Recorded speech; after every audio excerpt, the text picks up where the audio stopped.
mes années scolaires en Afrique. Je pense que plusieurs d'entre vous vont se rappeler, surtout ceux qui ont eu à faire les études en Afrique. Quand je suis quittée au Cameroun, j'étais en quatrième. Donc ce qui veut dire, primaire, une partie du collège, je l'ai fait au Cameroun quoi. Enfin bref, il y avait toujours ce prof-là, ou ce maître, ça dépendait, ou la maîtresse, qui arrivait dans votre classe un matin et qui vous annonçait des nouvelles de merde. Oui, moi j'ai toujours appelé ça des nouvelles de merde. Moi je me suis toujours dit, ces gars-là, soit ils avaient passé une mauvaise nuit, genre monsieur ou madame n'a pas voulu assurer la nuit, soit ils n'ont pas reçu leur salaire, parce que vous savez en Afrique, les profs, ils sont pas souvent très bien payés, ou ils avaient un autre problème. Bref, ce qui est sûr, ces gens-là, ils avaient un souci. T'as le prof qui arrive un matin dans ta classe, le prof de français, et puis qui t'annonce une mauvaise nouvelle. Le mec, il entre dans la classe, jusque-là ça va, et là, la phrase qui suit, ça nique ta journée. Le mec, il t'annonce que vous allez faire une dictée. Jusque-là, vous allez me dire, mais oui, ça va, c'est rien une dictée. Non, ça ne va pas. Parce que ce qui suivait après avoir annoncé qu'il va faire une dictée, là, ta journée était gâtée. Parce qu'une fois qu'il t'annonce qu'il va faire une dictée, il rajoutait toujours autant de fautes, autant de coups. Yeah. Et moi, j'étais championne en faute d'orthographe. Le problème avec ces mecs, des fois, je me demandais où ils allaient chercher la dictée. Non, mais sérieusement, ils nous sortaient des phrases que même eux, je suis sûre que s'ils n'avaient pas lu, ils ne pouvaient pas écrire ça. Moi, je me faisais toujours taper. Ah bah oui, c'était impossible, c'était impossible. Déjà, il y avait des phrases que le mec, il me sortait déjà. Même les prononcer, j'y arrivais pas. Alors, c'est pas écrit que j'allais pouvoir.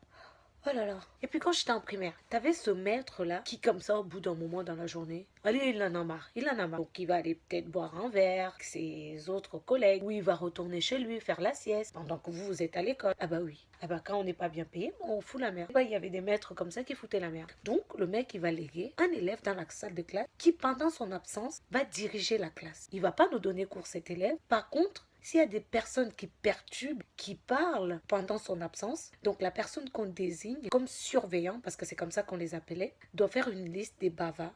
Donc si tu parles une fois par exemple, le mec il mettait ton nom et il rajoutait bis. Si tu parles deux fois, c'était bis bis. Si tu étais comme moi et que tu parlais plusieurs fois, bah c'était bis bis bis bis bis bis bis bis bis bis. Bref, moi j'étais VIP, j'avais une liste pour moi toute seule. Ah, je parlais trop, je parlais tout le temps. Et puis comme j'ai toujours eu une grande gueule, j'ai rajouté toujours, ah que je m'en fous, même mon nom, même bis 4 fois. Je crois que j'ai peur de la chicotte. Quand le maître rentrait, ce surveillant là en question, il donnait même pas la liste des autres bavards. Non, non, non, non, non, non. Ah, c'était la mienne qui donnait. Je me faisais fouetter. Et moi, j'ai jamais aimé me faire taper. Ah non, non, non, j'ai toujours détesté la chicotte. Alors à chaque fois, je faisais le tour de la classe comme ça.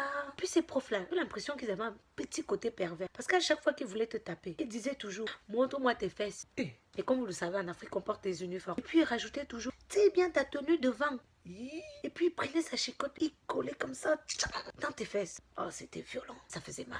Mais bon, ça m'a jamais empêché de parler quand même. Par exemple, quand je vois souvent des punitions que les élèves ont ici en Europe, je me dis, vous avez trop la chance. Mais ici, les punitions, c'est rien du tout. Tu fais une connerie, tu vas passer un après-midi, un mercredi, à réviser tes cours. Ah non, non, non, non, c'est pas comme ça. Tu fais une connerie, il y en a tellement au choix. Et c'est pas des punitions de merde. Hein.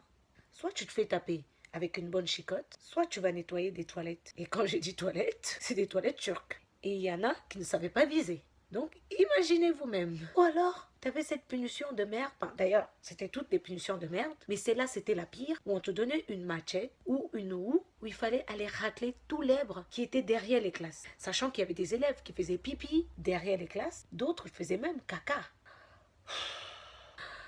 Oh là là, mes années d'études en Afrique, j'ai eu des très beaux souvenirs, mais aussi des très mauvais souvenirs. Sinon, c'était quoi ton plus mauvais souvenir en Afrique pendant tes années d'études? Dis la vérité, rien que la vérité.